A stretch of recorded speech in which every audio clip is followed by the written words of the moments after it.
늦은 나이에 시작되는 사랑은 더 조용히 깊어집니다. 오늘은 조용한 시골 마을의 작은 책방에서 시작된 한미정과 윤도현 두 사람의 이야기를 담아보려 합니다. 외로움 속에서 다시 피어나는 설렘과 늦게 온 사랑이 주는 깊이를 함께 느껴보시길 바랍니다. 겨울 끝자락의 바람이 마을 골목을 스쳤다. 희미하게 쌓인 눈 위로 사람 발자국은 거의 보이지 않았다. 시골 마을의 오후는 언제나 조용했고 그 중심에 자리한 작은 책방도 고요하기만 했다. 책방 주인 한미정은 낡은 책등을 하나하나 닦아내고 있었다. 서가에 꽂힌 오래된 시집과 소설들은 마치 세월의 먼지를 함께 안고 있는 듯 보였다. 그녀는 손끝으로 책을 쓸어내리며 문득 생각했다. 사람의 마음도 책처럼 한 장씩 닫히는 걸까? 책방은 늘 적막했다. 가끔 학교에서 아이들이 단체로 찾아오거나 동네 어르신들이 책을 빌리러 오는 일이 있었지만 대부분의 시간은 고요 속에 흘러갔다. 창가에 앉아 커피잔을 들어 올린 그녀는 창밖의 텅 빈 거리를 바라보다가 무심히 한숨을 내쉬었다. 오래전 남편과 함께 꾸렸던 가정, 아이들이 자라며 떠나간 빈자리, 이제는 책방 주인 미정만이 그녀의 이름처럼 남아있었다. 그녀는 스스로를 다독였다. 괜찮아, 이 고요 속에서도 하루는 흘러가는 거니까. 그러나 미정은 알지 못했다. 이 고요한 책방에 곧 누군가의 발걸음이 닿아 오랫동안 닫혀있던 마음의 장을 다시 펼쳐놓게 되리라는 것을. 책방 문 앞에 작은 종이 소리가 들렸다. 신문과 전단지 사이에 끼어있던 낡은 봉투 하나가 눈에 들어왔다. 요즘엔 거의 보기 힘든 손글씨 주소였다. 윤도현 선생 귀하. 미정은 순간 고개를 갸웃했다. 이 동네에 도현이라는 분이 있었던가? 그녀는 봉투를 들어 올려 빛에 비춰보았다. 정성스러운 글씨, 두툼한 종이. 요즘 시대와 어울리지 않게 다소 느린 숨결이 담긴 편지였다. 주소를 확인해보니 책방 바로 옆 골목 낡은 기와집이 수치지였다. 아, 은퇴한 국어 선생님이 거기 사신다더니. 마을 사람들 입에서 가끔 흘러나오던 이름이 떠올랐다. 미정은 편지를 조심스레 책상 위에 내려놓았다. 돌려주면 될 일이었지만 묘하게 마음이 머물렀다. 편지는 누군가의 사연이고 누군가의 기다림이었다. 그리고 오랫동안 외부와 단절된 듯한 자신의 삶과 겹쳐지는 순간 그녀는 이상한 설렘을 느꼈다. 그날 오후 마침 책방 문이 열렸다. 낯익지 않은 발걸음, 키가 크고 단정한 남자가 들어왔다. 검은색 코트를 입고 은빛으로 물든 머리가 단정하게 빗겨 있었다. 책방을 둘러보는 그의 눈빛에는 오래된 종이 냄새와 시를 아는 사람의 기운이 있었다. 혹시 윤도현 선생님이신가요? 미정이 조심스레 물었다. 남자는 놀란 듯 고개를 들었다. 네, 그런데요. 미정은 책상 위 봉투를 내밀었다. 잘못 배달된 것 같아요. 여기로 왔더라고요. 도현은 잠시 말이 없었다. 그의 손이 편지를 받으며 미정의 손가락에 스쳤다. 순간 전해지는 체온이 미정의 심장을 두드렸다. 편지를 꼭 쥔 그의 표정은 복잡했다. 마치 이 작은 봉투 안에 세월 동안 묻어둔 무언가가 들어있는 듯했다. 고맙습니다. 요즘 이런 편지를 받을 줄은 몰랐네요. 그의 목소리는 낮고 차분했지만 어딘가 쓸쓸했다. 미정은 웃음인지 한숨인지 모를 숨결을 내뱉으며 말했다. 편지를 받아본 지가 언제인지 기억도 안 나네요.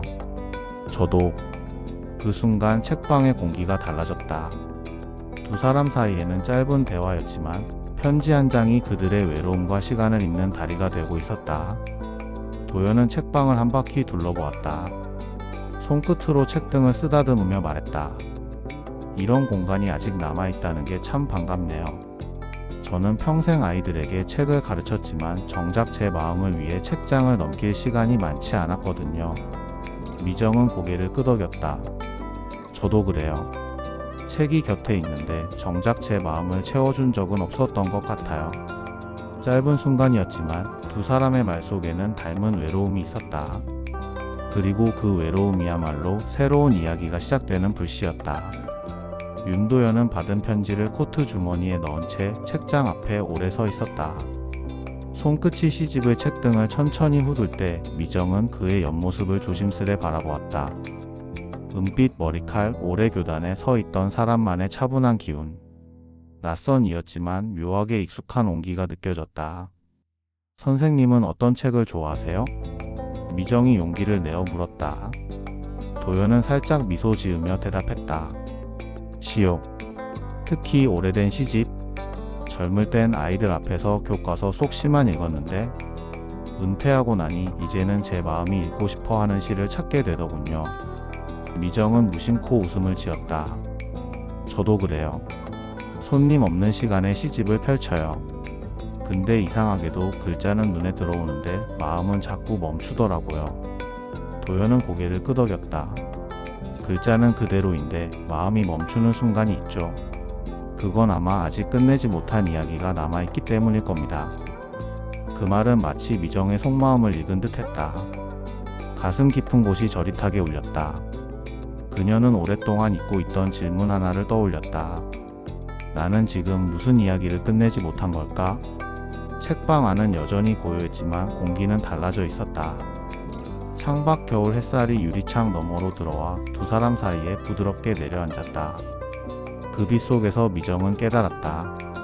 오늘의 만남은 단순한 우연이 아니라 마음속에 오래 닫아두었던 문이 열리는 순간이라는 것을. 짧은 대화였지만 그 울림은 오래도록 가슴에 머물렀다. 마치 시 한 구절이 귓가에 맴돌듯. 윤도현은 그날 이후 작은 책방에 자주 발걸음을 했다. 책이 필요하다기보다는 그곳에 앉아 미정의 목소리를 듣는 것만으로도 위안이 되었기 때문이었다. 책방 문이 열릴 때마다 울리는 종소리에 미정의 가슴도 은근히 설렜다. 한낮의 정막을 깨고 들어서는 그의 발걸음은 책방을 다른 공간으로 바꿔놓았다. 오늘은 시 말고 소설책을 한번 볼까 합니다. 그가 꺼낸 말에 미정은 책장을 살며시 열었다. 손끝이 닿는 순간 도연의 시선이 그 위에 머물렀다. 짧은 접촉이었지만 오래된 전류처럼 두 사람의 심장을 스쳐 지나갔다. 도연은 책을 받아들며 낮게 속삭였다. 이상하네요. 책을 고르는 순간이 이렇게 떨릴 줄이야. 미정은 웃으며 시선을 피했지만 얼굴에 홍조가 스며들었다. 책 때문일까요? 아니면? 그녀는 끝내 말을 잇지 못했다. 책방 구석 작은 테이블에 나란히 앉아 차를 마시며 책장을 넘겼다. 서로 다른 페이지를 보고 있었지만 시선은 자꾸 옆으로 흘렀다. 잔잔한 커피향, 손끝의 떨림, 무심한 듯 스치는 무릎.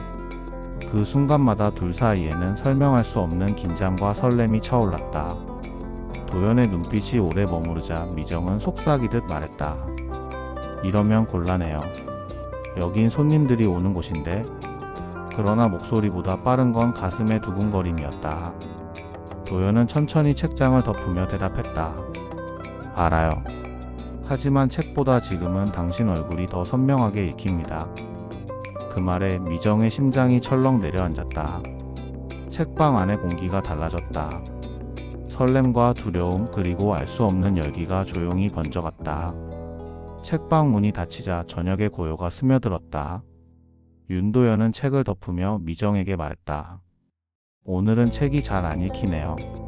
그 말에 미정은 짧게 웃었다. 그럴 땐 누군가와 이야기하는 게 더 낫죠? 웃음이 담담했지만 두 뺨에 번진 홍조는 숨길 수 없었다. 테이블 위에 놓인 찻잔은 이미 식어 있었지만 두 사람 사이의 공기는 더 뜨거워졌다. 도연의 손끝이 무심히 책상 위를 더듬다가 미정의 손등 가까이 머물렀다. 스치지 않았는데도 미정의 심장은 한순간에 요동쳤다. 그녀는 서둘러 몸을 일으켰다. 늦었네요.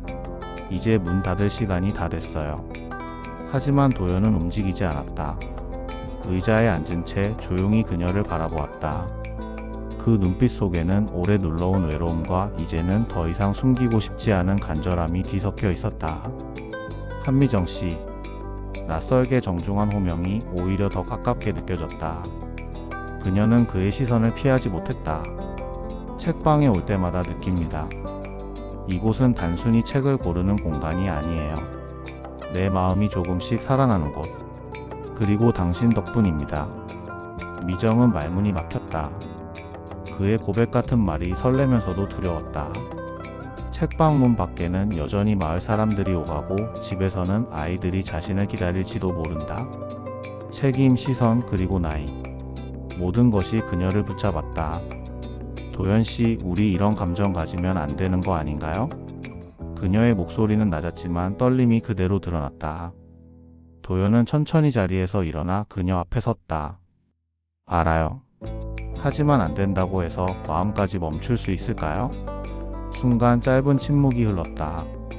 책방 창밖으로 스며든 가로등 불빛이 두 사람의 그림자를 겹치게 만들었다. 그림자조차 가까워지는 순간 미정은 숨을 고르며 시선을 떨궜다. 우린 너무 늦게 만난 걸까요? 그녀의 속삭임에 도연은 미소 지으며 대답했다. 아니요. 늦게 왔으니 더 깊을 수 있는 거겠죠. 그 말은 달콤했지만 동시에 위험했다.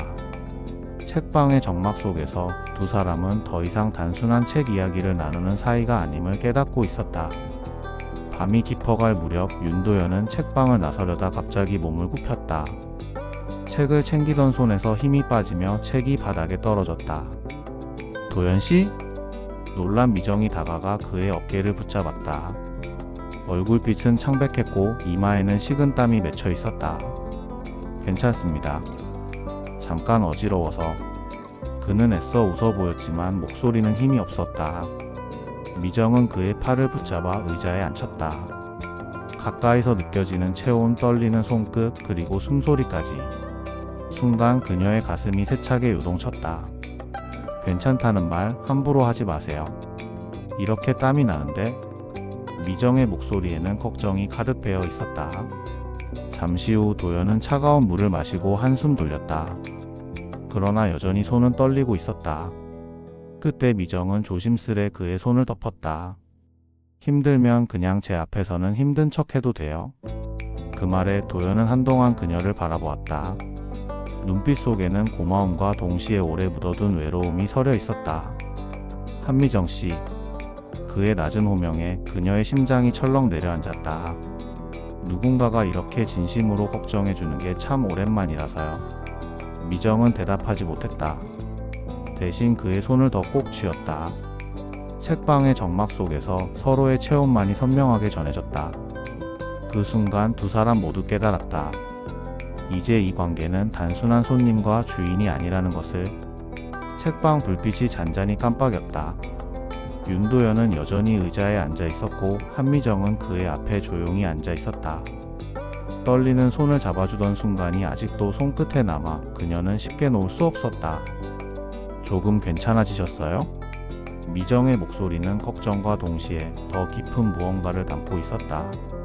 도연은 천천히 숨을 고르며 고개를 끄덕였다. 네, 덕분에 많이 괜찮습니다. 그런데 그의 시선이 그녀의 눈을 붙잡았다.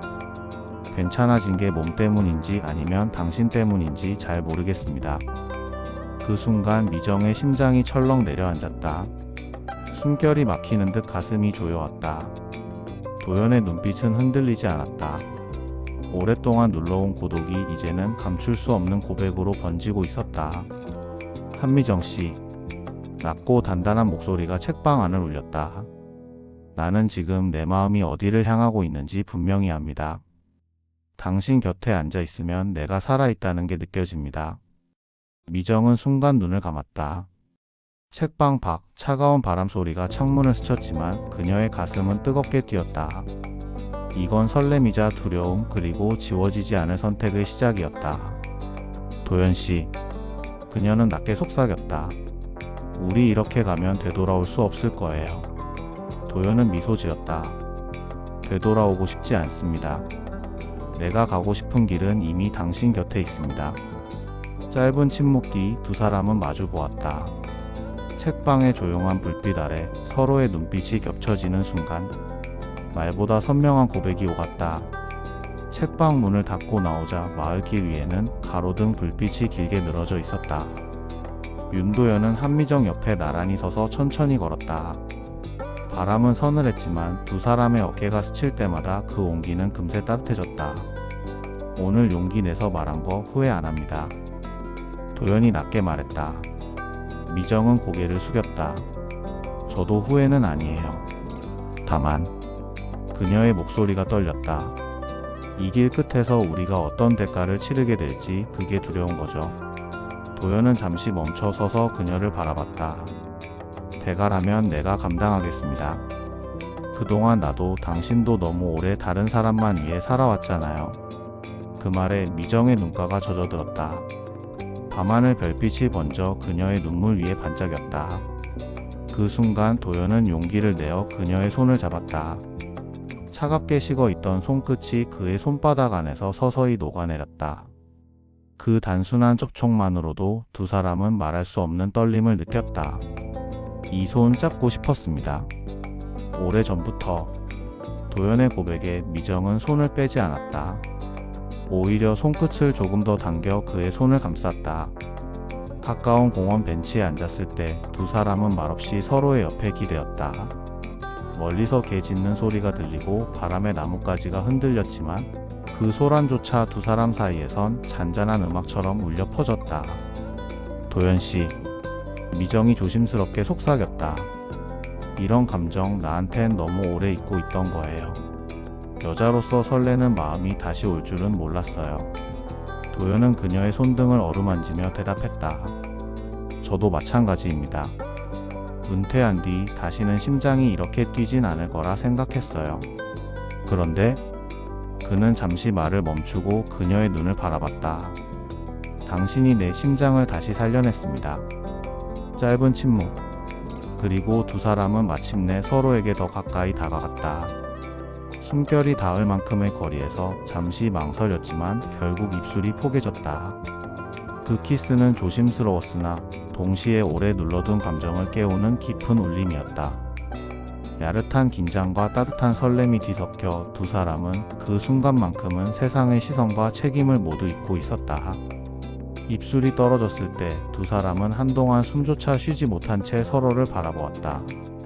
윤도현의 눈빛은 단단했고 한미정의 눈가에는 여전히 두려움과 설렘이 교차하고 있었다.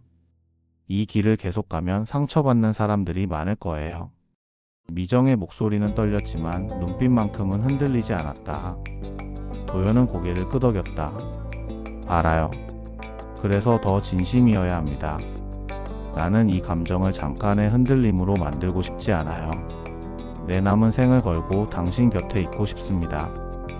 미정은 깊은 숨을 내쉬었다. 지난 세월 그녀는 늘 가정을 위해, 아이들을 위해 살아왔다. 여자로서의 자신은 늘 뒤로 밀어둔 채 책임과 의무를 앞세우며 버텨왔다. 하지만 지금 이 순간 그녀의 가슴 속에서는 여전히 뜨겁게 살아있는 심장이 뛰고 있었다. 나도 두렵지만 이제는 나답게 살고 싶어요. 미정은 그의 손을 꼭 잡으며 말했다. 당신 곁에서 나의 이름으로. 두 사람은 말없이 서로를 끌어안았다. 마치 오랜 족쇄를 벗어던진 듯 몸과 마음이 동시에 가벼워졌다.